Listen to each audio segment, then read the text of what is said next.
अस्सलाम वालेकुम। प्रोग्राम में खुश आमदीद। मैं हूँ अब्सा कोमल।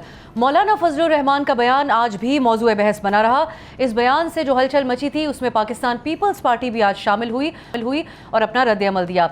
मुजफ्फराबाद में पार्टी ओहदेदारों से खिताब करते हुए बिलावल भुट्टो ने मौलाना का नाम लिए बगैर कहा कि अफगानिस्तान के खिलाफ कश्मीर या पाकिस्तान के अंदर से कोई भी बात करेगा तो ये बर्दाश्त नहीं की जाएगी। उन्होंने कहा कि सियासतदान हो या पॉलिसी साज, हमें सोच समझ कर बात करनी चाहिए। प्रोग्राम में जानने की कोशिश करेंगे कि क्या हुकूमती इत्तेहाद के मुज़म्मती बयानात इस तनकीद की हद तक ही हैं या फिर मौलाना को किसी बड़ी कार्रवाई का भी सामना करना पड़ सकता है, क्योंकि आज मुल्क के मुख्तलिफ शहरों में सरबराह JUIF के ख़िलाफ़ इस बयान की वजह से मुकदमात भी दर्ज हो चुके हैं। दूसरी तरफ नाज़रीन, आज़ाद कश्मीर इलेक्शन में हुकूमती इत्तेहादियों मुस्लिम लीग नून और पीपल्स पार्टी को मुहिम चलाने के हवाले से मुशामना करना पड़ा है और इसका जिक्र आज बिलावल भुट्टो ने भी किया। उन्होंने कहा कि मौजूदा हालात में आज़ाद कश्मीर में इलेक्शन लड़ना मुश्किल है, लेकिन इसकी जिम्मेदारी उन्होंने वफाकी वज़रा पर डाली और कहा कि वफाकी वज़रा और उनके बयानात ने भी कश्मीर में सूरत हाल को मज़ीद ख़राब किया।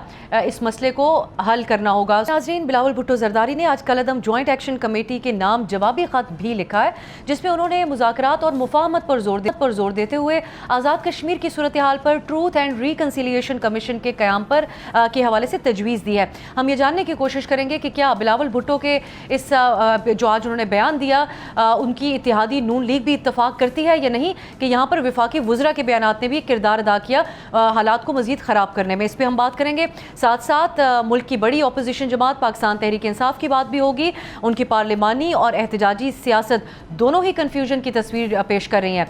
एक तरफ ये खबरें सामने आ रही हैं कि पाकिस्तान तहरीक इंसाफ पार्लिमानी कमेटियों में वापस आने पर संजीदगी से गौर कर रही है, लेकिन पार्टी के कुछ रहनुमा अभी इस फैसले को खारिज इम्कान करार दे रहे हैं। दूसरी तरफ तहरीक तहफ़्फ़ुज़ आईन पाकिस्तान ने 5 अगस्त को एहतजाजी तहरीक चलाने का ऐलान किया, लेकिन तहरीक इंसाफ अभी तक इस हवाले से कोई वाज़ेह लाहेअमल पेश नहीं कर सकी और इसी वजह से ये सवाल उठ रहा है कि 5 अगस्त को महज एक अलामती एहतजाज होगा। हम तहरीक चलाने जा रही है PTI अपने मुतालबात को लेकर। तमाम इशूज़ पर बात करेंगे। हमारे साथ मौजूद हैं सेनेटर डॉक्टर हुमा साहब, सीनियर रहनुमा पाकिस्तान तहरीक इंसाफ, और हमें ज्वाइन करेंगे वज़ीर मुमलिकत बराए कानून और इंसाफ बैरिस्टर अकील मलिक साहब। डॉक्टर साहब, आपसे बहुत शुक्रिया आपके वक्त का। पहले मौलाना साहब का जो बयान है, क्योंकि वो एक कौमी डिबेट इस वक्त बना हुआ है, हुकूमत की तरफ से तो बड़े सीखपा है जो शख्सियात उनके बयानात हमने आप तक पहुँचाए, बिलावल भुट्टो साहब का भी, लेकिन अवामी लेवल के ऊपर भी इसको इतना पसंद नहीं किया गया। बिलखुसूस जो शहदा की फैमिलीज़ हैं कि इस तरीके से जो ये कुर्बानी है शहादत की, इसको सिर्फ महज तनख्वाह के साथ जोड़ा गया। आपका PTI का इस बयान को लेकर क्या ओपिनियन है? बिस्मिल्लाहिर्रहमानिर्रहीम जी। देखिए, मैंने मौलाना फजलुर रहमान साहब का बयान टू बी वेरी ऑनेस्ट अभी तक पूरा सुना नहीं है। हाँ, एक आध प्रोग्राम में जिक्र हुआ था, उससे थोड़ा बहुत हुआ है। उन्होंने जो बातें की हैं प्रॉब्ली उनके अल्फाज के चुनाव जैसा भी था वो शायद ना हो, लेकिन I am not here to either defend him और टू मुझे जो मेरा एक नज़रिया है, देखिए इस तरह है कि जो ये पूरा वाक़या हुआ है ना, उस वाक़े में कुछ सवालात उठते हैं। मेरी नज़र में मौलाना, चूँकि JUI की प्रेजेंस बलूचिस्तान में है और ये जो 31 जो पुलिस वाले जो शहीद हुए हैं, उसमें कुछ सवालात उठते हैं कि जिसमें वो कहा जाता है कि उन्होंने मदद मांगी और कोई नहीं किया, फलाना नहीं किया। तो उसमें अब ये चूँकि उनके हल्के के लोग हैं, तो वहाँ पे उसने शायद उनको किसी वजह से उनके ऊपर प्रेशर आया, पॉलिटिकल प्रेशर आया, उन्होंने कुछ उसमें वेंट करने की कोशिश की हो। सही किया, गलत किया, I am sure people will जज दैट थिंग, तो मैं उस लिहाज से करता हूँ। लेकिन मैं आपको 1-2 बातें बता देता हूँ। देखिए, वहाँ पे जो चीज़ हो रही है, अब उसमें एक जिरगा भी बैठा था, मेरे ख्याल में कल रात या परसों रात को बैठा था। अब उसमें पीपल्स पार्टी का एक मिनिस्टर था, या पीपल्स पार्टी का या कौन, हाँ पीपल्स पार्टी का मिनिस्टर, क्योंकि लोकल है वहाँ का और वहाँ पीपल्स पार्टी की गवर्नमेंट है। वहाँ पे उन लोगों ने कोई उस पीपल्स पार्टी वाले, अच्छे सारी चीज़ें सेटल हो रही थी। उनके 3-4 सादा से डिमांड है। एक, उन्होंने कहा यार जो सब कुछ हुआ है ना, इसके आप कमीशन बना लें, ठीक है, वेरी सिंपल।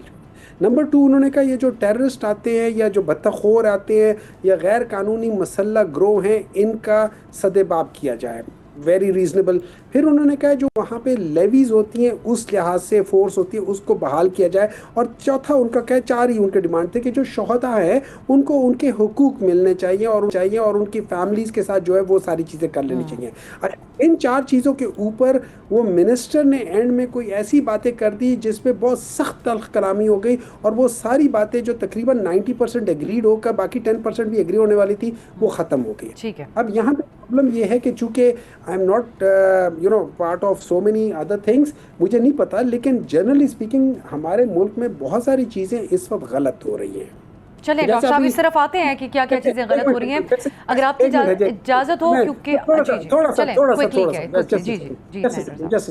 जैसे बिलावल भुट्टो साहब ने इशारा दिया है आज़ाद जम्मू एंड कश्मीर का, वहाँ पे मुझे सुनने में आ रहा है कि इनके जो लोग गए हैं कन्वेंसिंग के लिए गए हैं उनको गाड़ी से उतरने नहीं दिया या उनके साथ बदतमीजी की गई है, लोगों ने बहुत कुछ किया है, वहाँ के हालात अच्छे नहीं है। और हम लोग हमारा अगला मौजू आज़ाद कश्मीर के हवाले से ये डॉक्टर साहब अगर आपकी इजाज़त हो, बैरिस्टर अकील मलिक साहब आपको भी वेलकम कहते हैं प्रोग्राम में। मौलाना साहब का जो बयान है उस पर आज तो मुख्तलिफ शहरों में उनके खिलाफ मुकदमा दर्ज हुए, सख्त मजम्मत की जा रही है, जो बयानात हुकूमती वज़रा के भी आए और इन जनरल भी जो बात हो रही है इसके ऊपर, क्या इसके मज़ीद मौलाना साहब के लिए नताइज हो सकते हैं? जिस तरीके से वफाकी वज़रा ने कल ये मुतालबा किया था कि वो माजरत करें, अपना बयान वापस लें, तो ये तो अभी तक नहीं हुआ है। और बैरिस्टर साहब बतौर हुकूमती नुमाइंदा आप ये भी बता सकते हैं कि ये सोच पाई जा रही है जो मौलाना साहब की तरफ से बुनियादी तौर पर दावा किया गया था कि मुसल्लह होकर साथ दिया जाए इस सिक्योरिटी सूरत हाल से निमटने के लिए? बिस्मिल्लाहिर्रहमानिर्रहीम, अफसर साहब बहुत बहुत शुक्रिया। देखिए, मौलाना साहब है वो इंतहाई अफसोसनाक है, और सबसे पहले मैंने ही मुतालबा किया था इस चीज़ का कि मौलाना साहब को शोहदा के ख़ानदानों से और शोहदा की फैमिली से और जो जवान हैं हमारे जो जाम शहादत नोश फरमाते हैं उनसे माफ़ी मांगनी चाहिए, और बिल्कुल कौम से माफ़ी मांगनी बनती भी है कि आप शोहदा की शहादतों के ऊपर आप सियासत करें या सियासी बयानबाजी करें या बयानियाँ बनाने की कोशिश करें, इंतहाई अफसोसनाक है। And for somebody who is very senior like मौलाना साहब, मैं ये एक्सपेक्ट नहीं कर रहा था, और उन्होंने किसी एक शहीद की शहादत या फौज में जो जवान जाता है वो इस जज्बे से, शहादत के जज्बे से जाता है, उसको उसकी उजरत से या उसकी तनख्वाह से तशवीश दे देना ये कोई मुनासिब बात नहीं थी। और बहुत दिल दुखा सारे पाकिस्तानियों का, उन शोहदा की फैमिलीज़ का, and this is nothing short of another May 9th।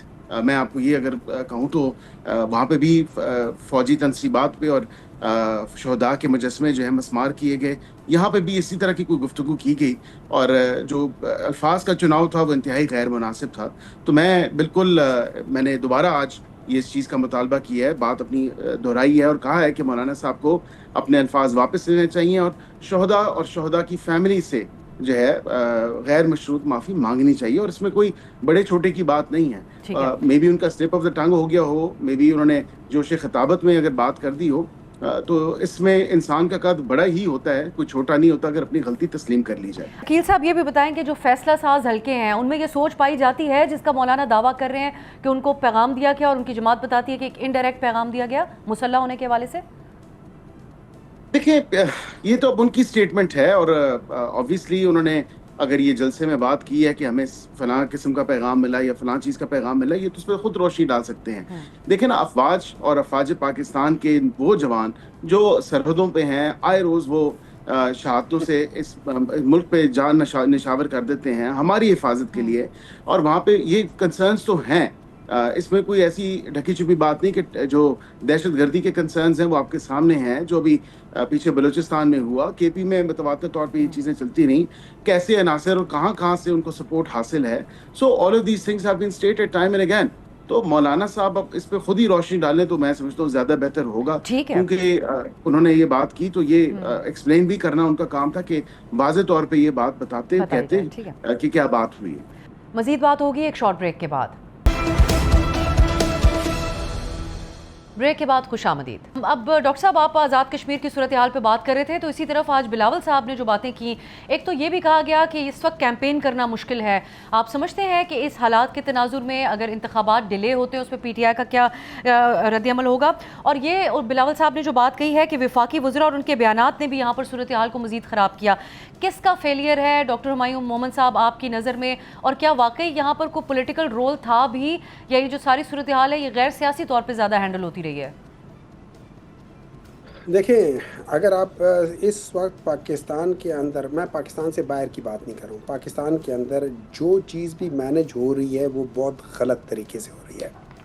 उसकी वजूहात ये हैं कि एक निकम्मी और नाअहल और अनएलेक्टेड गवर्नमेंट बैठी हुई है। चूँकि वो अनएलेक्टेड है, दे कुडंट केयर लेस कि भाई अवाम के साथ क्या हो रहा है।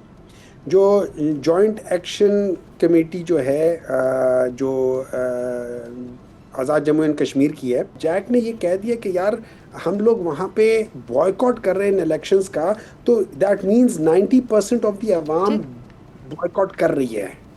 और यही वो चीज़ है जिस पे PTI ने भी स्टैंड लिया कि अगर वहाँ की आवाम बॉयकॉट कर रही है, वो नहीं इलेक्शंस करना चाहते, why should we take part in it? हम लोग बाहर से आके उनके ऊपर क्यों एक चीज़ ठोंसने की कोशिश करें? ठीक है, हम इसकी बजाय उनको हेल्प करें इन ऑर्डर। देखें, यानी इन अदर वर्ड्स डॉक्टर साहब, जब तक हालात मामूल पे नहीं आते, कुछ मामला नहीं, तो आप भी समझते हैं कि हालात नहीं है अभी इलेक्शंस के? नहीं, अगर आप अभी इलेक्शंस कराएंगे, यू विल ठीक, टर्न आउट ये बहुत से लोगों का ख्याल है कि ना होने के बराबर होगा। बैरिस्टर अकील मलिक साहब, ये तंजीम कलअदम हो गई एक पहले स्टेप के तौर पे, बड़े संगीन इनके ऊपर इल्ज़ामात हैं, लेकिन आज बिलावल साहब कहते हैं ट्रूथ एंड रिकन्सिलिएशन कमीशन होना चाहिए। दोनों तरफ से मिस हैंडलिंग की गई और वफाकी वज़रा को मुर्द इल्ज़ाम ठहरा रहे हैं, तो ये तो एक बिल्कुल मेस नहीं क्रिएट कर दिया गया और एक सेंसिटिव तरीन मसले का जो आज़ाद कश्मीर से मुंसलिक है? देखें, ये एक it's easier said than done. और बिलावल साहब ने, जाहिर बात है इलेक्शन कैंपेन है और वहाँ पे इलेक्शन कैंपेन के सिलसिले में गए और सियासी पॉइंट स्कोरिंग होती है। बिल्कुल कमीशन बने तो बिल्कुल बने, पता चल जाएगा कि उनकी 38 डिमांड में से 35 जो है मान ली गई थी। फिर ये भी पता चलना चाहिए कि वो किसकी ईमा पे जो है 12 सीटों के जो एजेंडा पुश फॉरवर्ड कर रहे थे। और ये तमाम तर चीज़ें हमने उस वक्त भी कही थी कि ये इलेक्शन होने दें, इलेक्शन सर पे आए हुए हैं, आप इलेक्शन हो जाएंगे। उसके बाद ये असम्बलियों में काम है, सड़कों पे ये काम नहीं है कि आप 12 सीटें कम करवाएं या ज़्यादा करवाएंगे, इन सीटों पे इलेक्शन ही ना कराएं। जो उस लेकिन आइन के अंदर जो चीज़ दर्ज है, जो उनकी कानून साज असम्बली का हिस्सा है, उसको किस तरह आप डिनाई कर सकते हैं? या आप कहें कि नहीं हम ये रोक के रखेंगे या इन पे इलेक्शन नहीं करवाएंगे? ये कैसे हो सकता है कि आप डिसएनफ्रेंचाइज कर दें एक पूरी जो रेफ्यूजीज की एक साइजेबल कम्युनिटी वहां पे मौजूद है? तो बिल्कुल कमीशन ट्रूथ एंड रिकन्सिलिएशन बननी चाहिए। मैं तो कहता हूँ बने, ताकि दूध का दूध पानी का हो। जो वज़रा वहां पे गए थे, जो वहां पे उनके तमाम तर मुतालबात मान के आए, 35 मुतालबात उनके जब माने जा चुके थे 38 में से, तो वो भी तो आवाम के सामने होने चाहिए कि रोटी से शुरू हुआ काम, आटे से शुरू हुआ, कपड़े से शुरू हुआ, बिजली से शुरू हुआ, पानी से शुरू हुआ, और वो फिर आके 12 सीटों पे कैसे पहुंच गया? अकील साहब, लेकिन मुहाजिरीन की नशिस्तों से तो बात जरा मुख्तलिफ इस तरीके से भी कि आपके इत्तेहादी बिलावल साहब कह रहे हैं मुतालबात उठाने वालों को गद्दार या दहशतगर्द ना करार दिया जाए।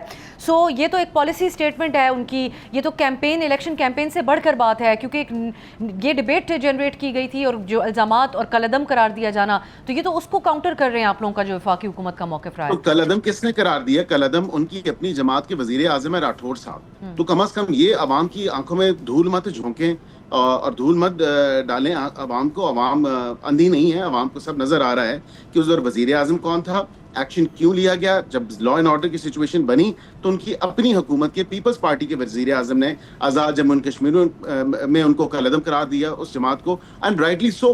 बिकॉज ये नहीं हो सकता कि एक जत्था उठे और वो जत्था जो है स्ट्रीट मूवमेंट शुरू करके और कहे कि जी हमारी ये मुतालबात हैं, सड़कों पे ही तमाम तर आईनी मुतालबात हमारे पूरे किए जाएं। There is a way of doing things. यहाँ पे ये चीज़ देखने की जरूरत है, क्या ही बेहतर होता कि वो इस इलेक्शन प्रोसेस का, जिसको वो शायद बॉयकॉट कर रहे हैं, जिस तरह डॉक्टर साहब ने भी कहा कि वो नहीं इलेक्शन की उस प्रोसेस में हिस्सा लेना चाहते, आज़ाद हैसियत से हो जाते। JAC is not a political party. ये जो जॉइंट अवामी एक्शन कमेटी है, ये कोई सियासी जमात तो नहीं है। इसके बिल्कुल जो लाइक माइंडेड लोग थे वो आज़ाद खड़े होते, वो लोगों को कन्विंस करते, वो पार्लियामान में जाते और पार्लियामान में जो है इफेक्टिव चेंज करते, कॉन्स्टिट्यूशनल चेंज, जो कि 74 की 73 की ان کے آئین سے جو ہے قطر کے اس سے چلا آ رہا ہے تمام تر معاملہ, تب تو کسی کو کوئی پرابلم نہیں تھی. عقیل صاحب ایسے بطور سیاستدان آپ یہ کہہ سکتے ہیں کہ اس مسئلے کے حل کے لیے مخلصانہ اور سیاسی کوششیں کی گئیں, یا پھر اس کی حساسیت کو دیکھتے ہوئے جو دیگر محرکات اور اس کو کاؤنٹر کرنے کے طریقہ کار تھے, ایک یہ اوپینین پایا جاتا ہے جو بلاول صاحب کی گفتگو سے بھی لگتا ہے کہ اس نے ان حالات کو زیادہ خراب کیا, غیر سیاسی ہینڈلنگ. میں یہ سمجھتا ہوں کہ جب جوائنٹ عوامی ایکشن کمیٹی نے ایک حد سے بڑھ کے قانون کو اپنے ہاتھوں میں لیا, پھر اس کے obviously they had to face full force of the law, جب when they had to face the music, پھر اس کے بعد کیا ہوا, اس کے بعد پھر یہ وہی بات ہے کہ میں نہ مانوں والی بات, تو اس میں ہی میرے خیال سے سمجھ آ جانی چاہیے تھی. irrefutable ایویڈنس موجود ہے کہ یہ 12 سیٹوں کا مطالبہ کہاں سے آ رہا ہے, ان کی اپنی کانورسیشنز ہیں, ان کے اپنے تانے بانے کہاں سے ملتے ہیں, اور کیا محرکات تھے اس تمام تر معاملے کے اوپر. تو یہ تو سب کو پتہ ہے کہ جو ایویڈنس موجود ہے نہ قابل جو ہے اتنے ٹھوس آپ کے پاس شواہد موجود ہیں تمام تر چیزوں کے اوپر, جو اس معاملے کے اوپر پھر کیوں اتنا زور دیا گیا جب الیکشن شیڈیول اناؤنس ہو گیا. اب آپ الیکشن پروسیس کا پارٹ بنتے, لیکن آپ نے دوسرا رستہ اختیار کیا اور دوسرا جو ہے آپشن ایکسرسائز کرنے کی کوشش کی. اب تو چلیں جو مذاکرات کی سجیشن دی جا رہی ہے یا ٹروتھ اینڈ ریکنسیلیشن, حالات اتنے آگے جا چکے ہیں, الزامات کی نوعیت بھی, کہ اب پتہ نہیں اس کی سپیس ہوگی کہ 2 قدم پیچھے ہٹا جائے. یہ تو ہم آئندہ دنوں میں دیکھیں گے. ڈاکٹر ہمایوں محمد صاحب, پی ٹی آئی کے حوالے سے چیزیں بہت انکلیئر ہیں. آپ لوگوں نے پارلیمانی کمیٹیز میں واپس آنا ہے, اس کے اوپر غور ہو رہا ہے یا ایسا کوئی اس کے کوئی چانسز نہیں ہے؟ اور پھر اچکزئی صاحب نے 5 اگست کو تحریک احتجاج کی کال دی ہوئی ہے, پی ٹی آئی کا اس کے اوپر ابھی تک کوئی لائحہ عمل سامنے نہیں آیا. کیا سوچ رہی ہے پی ٹی آئی؟ دیکھیں, میں تھوڑی سی ایک بات وہ اس پر پیش کر لیتا ہوں. دیکھیں, اس میں خالی آزاد جموں اینڈ کشمیر نہیں ہے. اگر آپ پچھلے دیکھ لیں, بلوچستان کو جیسے ہینڈل کیا جا رہا ہے دیٹ از ناٹ رائٹ, کے پی کو جیسے ہینڈل کیا گیا دیٹ واز ناٹ رائٹ, ابھی آزاد جموں اینڈ کشمیر کو جیسے ہینڈل کیا جا رہا ہے دیٹ از ناٹ رائٹ. اب اس کے پیچھے جو مائنڈ سیٹ ہے, میں ایک مثال دے دیتا ہوں. میرا ڈرائیور ہے, وہ چھٹی پہ گھر جا رہا تھا, تو وہ یہاں سے سبزی اور فروٹ لے کر چلا گیا. کچھ ہم لوگوں نے دیا, کچھ اس نے لے کر چلا گیا. وہاں پہ آپ راستے میں یہ یاد رکھیں, جب آپ جاتے ہیں تو آپ یہی دینا اور اس طرف سے جاتے ہیں. اب وہاں پہ وہ کہتا ہے کہ جی وہاں پہ پنجاب پولیس کھڑی ہے, انہوں نے ساری چیزیں ہم سے لے لیے, وہاں گاڑیاں نہیں جانے دیتے, کچھ سامان نہیں جانے دیتے. اب یہ وہ چیزیں ہیں جو شاید آئی ڈونٹ نو کس لحاظ سے, لیکن یہ نفرت پیدا کرتی ہیں. بدقسمتی ہے, بالکل بدقسمتی ہے, اور ہم اس طرح نظر آتا ہے کہ بڑی ایفرٹ کر کے دور کرنے کی کوشش کی جا رہی ہے. ان چیزوں کو ایڈریس مختلف طریقے سے کرنا چاہیے. بلوچستان کے 4 5 6 میجر ایشوز ہیں, ان ساری ایشوز کو آپ ڈاکٹر صاحب وقت تھوڑا کم ہے, اگر آپ کچھ پی ٹی آئی کے حوالے سے بھی کلیئرٹی دے دیں. ہمارا ایز وی اسپیک اس وقت ہماری پارلیمنٹری کمیٹی کی ایک میٹنگ ہو رہی ہے, اس میں یہ ساری چیزیں ڈسکس کی جا رہی ہے, اور اس کے بعد اس کے اوپر آئے گا کہ کیا کرنا ہے, کس طریقے سے. اور 5 اگست کو اچکزئی صاحب کے پاس اختیار تھا, تو ہم دیکھیں گے کوئی بڑی تحریک نکلتی ہوئی. پی ٹی آئی کیا کہتی ہے؟ میرے خیال میں ابھی یہ آج اس وقت یہی ساری چیزیں ڈیسائیڈ ہو رہی ہیں, ڈسکشن ہو رہی ہیں, تو I'm sure we will know the results. Barrister Aqeel Malik صاحب, 5 اگست کی جو بات کی ہے احتجاج کی, وہ تحریک میں بھی تبدیل ہو سکتی ہے. یہ ابھی تک کچھ واضح تو نہیں, لیکن یہ بات بھی کہی جا رہی ہے. تو کوئی خطرہ حکومت محسوس کر رہی ہے پی ٹی آئی موبلائز ہو اس سے؟ ناٹ ایٹ آل جی. اصل میں پہلے بھی 10,000 بندوں کا کہا گیا, کوئی بھی نہیں آیا, 10 بندے بھی نہیں آئے. تو یہ صرف کہنے کی باتیں ہیں. اب یہ جو گراؤنڈ ریالٹیز ہیں وہ یکسر مختلف ہیں. جو اسٹریٹ موومنٹ جو چلنی تھی وہ بالکل کوئی بھی نہیں چلنے والی. آپ کو خود نظر آ رہا ہے جتنے دھڑے, جتنے فیکشنز, جتنے گروپس بن چکے ہیں اس پارٹی کے اندر.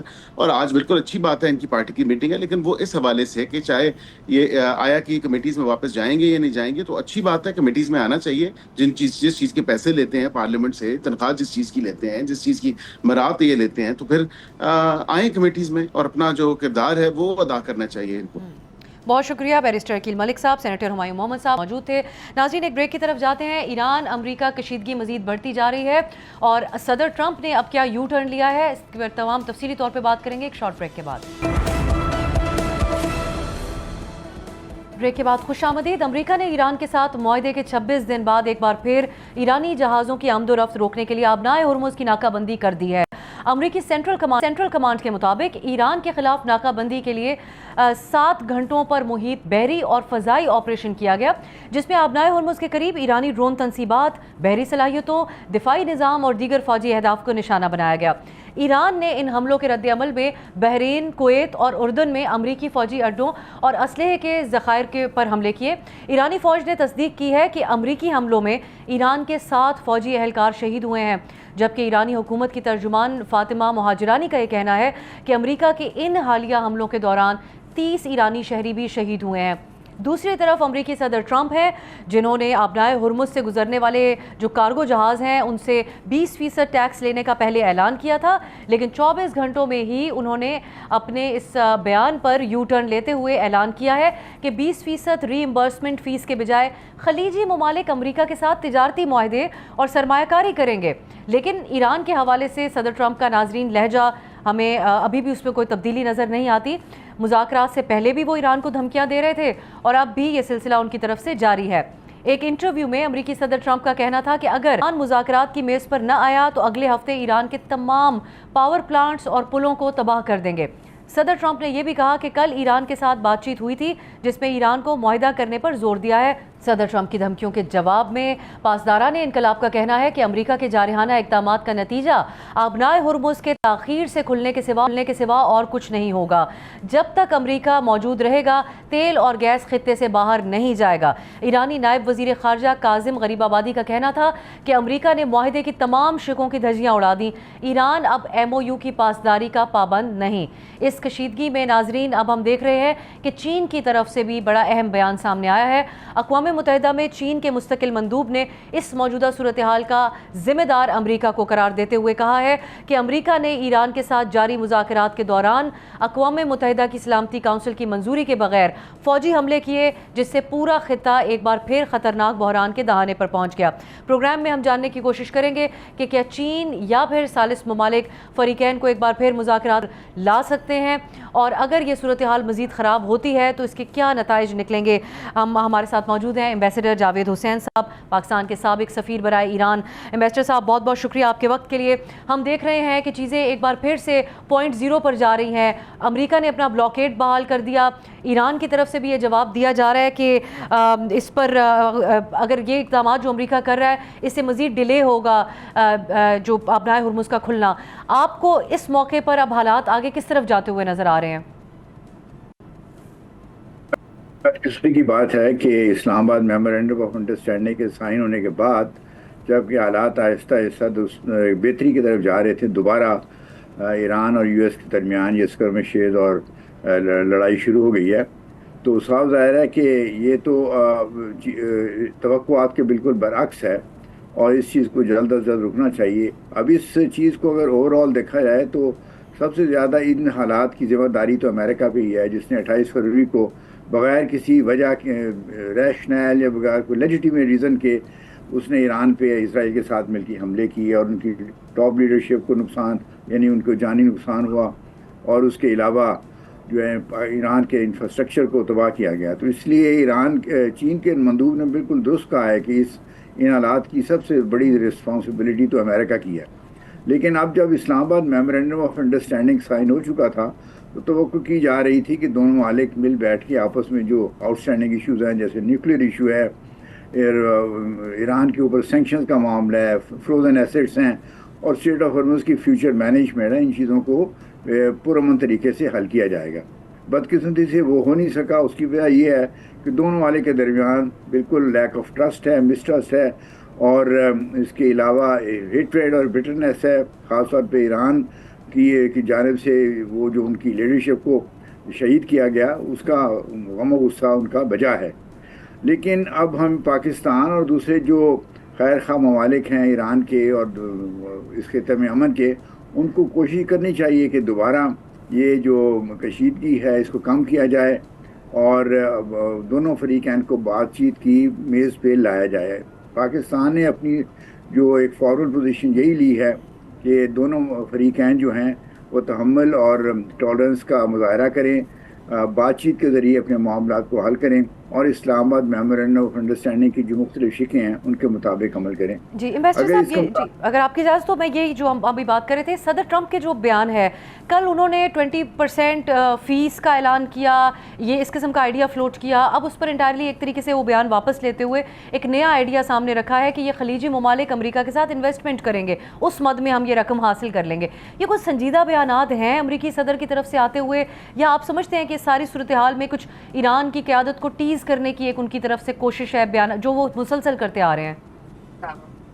یہ بالکل نان سیریس اور غیر سنجیدہ قسم کا رویہ ہے کہ 20% پہلے ایک دن وہ ایک وقت میں اعلان کرتے ہیں کہ وہ وصول کریں گے شپس جو ٹرانزٹ کرتے ہیں اسٹریٹ آف ہارمز سے، اور پھر چند ہی گھنٹوں کے بعد انہوں نے یہ اپنا مطالبہ واپس لے لیا. اس سے ایک نان سیریس ایٹیچیوڈ نظر آتا ہے. لیکن آپ اگر غور فرمائیں تو دیکھیں گے کہ انہوں نے آج بھی جو سخت بیان تو بڑا دیا ہے کہ ہم یہ کر دیں گے، وہ کر دیں گے، ایران کی تباہی کر دیں گے، لیکن ساتھ ہی ساتھ انہوں نے کہا ہے کہ ہم یہ اس لیے کر رہے ہیں کہ ایران جو ہے نیگوشیشنز کی جو ہے نا ٹیبل پہ آ جائے اور ہمارے ساتھ کوئی نیا معاہدہ کر لے.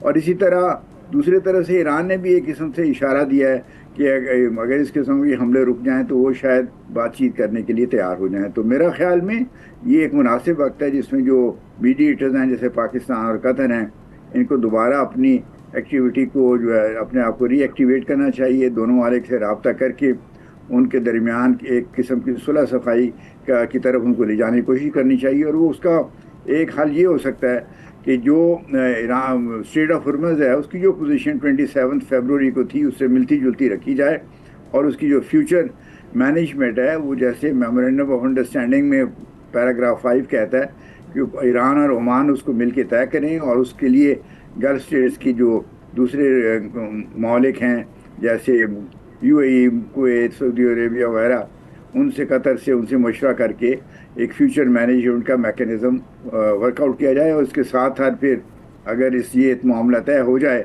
اور یہ جنگ بندی دوبارہ رک جائے تو پھر اس کے ساتھ نیوکلیر ایشوز اور سینکشن اور فروزن ایسیڈز کے معاملات کے اوپر بات چیت کی جائے. تو یہ معاملہ ایسا نہیں ہے کہ بالکل ابھی آؤٹ آف کنٹرول ہو گیا ہے، لیکن اس میں دونوں فریقین کو صبر اور تحمل کا مظاہرہ کرنا پڑے گا، ریسٹرینٹ کا مظاہرہ کرنا پڑے گا، اور دوبارہ بات چیت کی طرف جانا پڑے گا، بجائے اس کے کہ آپس میں یہ جو فائٹنگ ہو رہی ہے اس کو جاری رکھیں، جس سے ان کو بھی نقصان ہو رہا ہے، خطے کو بھی نقصان ہو رہا ہے، اور عالمی برادری کو بھی نقصان. اسپیسیفکلی اگر اب ایران کی ہم بات کر لیں، آج حالات جس نہج پر ہیں اس MOU کے بعد، اس پہ ایمبیسڈر صاحب آپ کے خیال میں ایران کا کتنا کردار ہے؟ ایک یہ موقف بھی پایا جا رہا ہے کہ کچھ لچک کا ان کو بھی مظاہرہ کرنا چاہیے. آپ سمجھتے ہیں کہ جس طریقے کا رویہ امریکی صدر کا ہے یہ گنجائش ہے اس وقت ایران کے پاس، جن کے عوام بھی بڑے سینسٹائز ہوئے ہیں تمام معاملے کو لے کر، اور ایک یہ بھی تاثر پایا جاتا ہے کہ ہارڈ لائنرز میں اور دیگر قیادت کے درمیان کچھ تھوڑا بہت اختلافی اوپینینز بھی پائے جاتے ہیں. سو ایران کا جو پورا اس کے اندر رد عمل رہا اس کو آپ کیسے دیکھ رہے ہیں؟ میں یہ سمجھتا ہوں پہلے تو یہ کہ ٹرمپ صاحب کے جو بیانات دھمکی امیز اور بیانات دیتے ہیں یہ بالکل ہی غلط قسم کی اپروچ ہے. اس سے جو ایران میں وہ جو طبقہ ہے جو ایک نیگوشیٹڈ سولوشن چاہتا ہے ان کے لیے یہ ایک مشکل کھڑی کر دیتے ہیں، اور وہ ہارڈ لائنرز جو ہیں ان کو ایک لحاظ سے ایک انڈائریکٹ سپورٹ دے رہے ہیں اپنے اس قسم کے بیانات سے. اگر وہ واقعی چاہتے ہیں کہ دونوں والے کے درمیان پرامن اور نیگوشیٹڈ سولوشن ایک نکل آئے تو ان کو اس قسم کے بیانات سے پرہیز کرنا چاہیے، اور ایک کھل کے کہنا چاہیے کہ امریکہ اپنے یہ جو معاملات ہے جیسے اسٹریٹ آف ہارمز ہے اور دوسرا ہے اس کو بات چیت کے ذریعے حل کرنے کے لیے تیار ہے، جیسے کہ ہمارے اسلام آباد میمورینڈم آف انڈرسٹینڈنگ میں دیا ہوا ہے. اور ساتھ ہی ساتھ صاف ظاہر ہے ایران کو بھی تھوڑی سی اپنی پوزیشن میں لچک پیدا کرنی پڑے گی، خاص طور پہ اسٹریٹ آف ہارمز سے جو شپنگ ہے اس کے لیے آفٹر آل 27 فیبروری اور 26 فیبروری کو جو اس سے پہلے جو وہاں پہ شپنگ جا رہی تھی تو اس سے ملتا جلتا اگر 60 دن کے لیے نظام ایکٹیویٹ کر لیا جائے یا مینٹین کیا جائے اگلے 60 دن کے لیے، جس میں فیوچر میکینزم کے بارے میں بات چیت ہو سکے اور کوئی معاملہ طے کر ہو سکے، تو اس سے ایران کو کوئی نقصان نہیں ہونے لگا. ان کی پوزیشن جو ہے وہ سیف گارڈڈ رہے گی. اور اس طرح سے اگر تھوڑی سی لچک ایران دکھائے اور جو ٹرمپ صاحب ہیں وہ اپنی دھمکی آمیز جو بیانات ہیں ان سے گریز کریں تو پھر ممکن ہے کہ ایران اور US کے درمیان دوبارہ جنگ بندی ہو جائے اور معاملات جو ہیں وہ امن اور مذاکرات کی طرف بڑھ سکیں۔ اب چین کے حوالے سے بات کر لیتے ہیں۔ ہم نے یہ دیکھا جاوید صاحب کہ چین نے کوئی براہ راست تو اس معاملے میں انوالو نہیں ہوا، لیکن بڑا اہم کردار ادا کرتا رہا۔ اب اقوام متحدہ کے سامنے انہوں نے ساری صورتحال کا ذمہ دار امریکہ کو قرار دیا ہے۔ یہ ایک اسٹرانگ ورڈڈ ان کا اسٹیٹمنٹ ہے، اور یہ بھی کہا گیا کہ سلامتی کونسل کی منظوری کے بغیر امریکہ کی طرف سے یہ حملے کیے گئے، جس کی وجہ سے آج صورتحال اور تمام خطہ ایک خطرے کا شکار ہے۔ سو آپ سمجھتے ہیں کہ چین مزید اس میں ایکٹیو ہونے جا رہا ہے آئندہ دنوں میں؟ میرے خیال میں چین نے جو اپنا اصولی موقف پیش کیا ہے نیو یارک میں یونین سیکورٹی کونسل میں، وہ تو بالکل درست ہے کہ 28 فروری کو جو امریکہ کا اٹیک تھا اور اسرائیل کے ساتھ مل کے، اس کا کوئی جواز نہیں بنتا تھا۔ اس وقت نیوکلیر ایشو پہ جو ایک لحاظ سے ریئل ایشو، اس پہ بات چیت جاری تھی، اور اس سے کچھ حوصلہ افزا خبریں بھی آ رہی تھیں اس کے بارے پروگریس کے بارے میں۔ تو اس صورت میں حملہ کرنا نہ صرف ایک بیڈ فیتھ میں تھا، but also U N security council کو بھی بائی پاس کیا گیا، یو این چارٹر کو وائلیٹ کیا، انٹرنیشنل لا کو وائلیٹ کیا، اور اس کی ذمہ داری بالکل امریکہ اور اسرائیل میں آتی ہے، اور ان کو یہ ذمہ داری کے consequences in the long run میرا خیال میں فیس کرنے پڑیں گے۔ تو چائنا نے بڑی اصولی موقف اختیار کیا ہے، اور وہ انہوں نے بارہا کہا ہے کہ یو ایس اور ایران جو ہے وہ بات چیت کے ذریعے اپنے معاملات کو حل کریں اور ہاسٹیلیٹی سے گریز کریں۔ اور آخر میں جاوید صاحب، اب آپ سمجھتے ہیں کہ جو ایک اسپوائلر کا کردار اسرائیل کا ایک طرح سے تھوڑی سی سارے مذاکراتی عمل کی کو اپروول تو نہیں تھا اسرائیل کا، لیکن ایک خاموشی سی چھائی ہوئی تھی، اب حالات جس نہج پہ پہنچے ہیں ایک بار پھر اس میں جمپ ان کرے گا اسرائیل؟ جی بالکل، وہ تو اسرائیل کا تو شروع سے ہی خواہش یہی رہی ہے کہ امریکہ کا جو ایران کے اوپر حملے ہیں وہ جاری رہیں، اور اسلام آباد میمورینڈم آف انڈرسٹینڈنگ کے سائن ہونے پہ اگر دنیا میں دو ممالک تھے جن کو ناخوشی ہوئی، وہ ایک اسرائیل تھا اور دوسرا انڈیا، اور میں سمجھتا ہوں کہ ایران کے اور ریجن کے بھی حق میں ہے، اور امریکہ اور عالمی برادری کے بھی حق میں ہے کہ وہ دوبارہ مذاکرات کی میز پہ آ کے اپنے معاملات کو حل کرنے کی کوشش کریں، اور اسرائیل کو یہ اجازت نہ دیں کہ وہ اس خطے میں بدامنی اور جو جنگ ہے اس کا دائرہ پھیلا سکے۔ جی بہت بہت شکریہ ایمبیسڈر جاوید حسین صاحب، آپ کے قیمتی وقت اور کا۔ ناظرین، یہ جو تمام صورتحال ہیں، یہ تو تمام کشیدگی بڑھنے کا خدشہ ہی ہمیں مزید بڑھتا ہوا نظر آ رہا ہے، لیکن آئندہ کیا صورتحال ڈیولپ ہوتی ہے، دوبارہ پروگرام میں آپ کے لیے تفصیلات لے کر حاضر ہوں گے۔ آج کے لیے اجازت دیجیے، خدا حافظ۔ سبسکرائب کریں اور بیل دبائیں تاکہ کوئی خبر رہ نہ جائے۔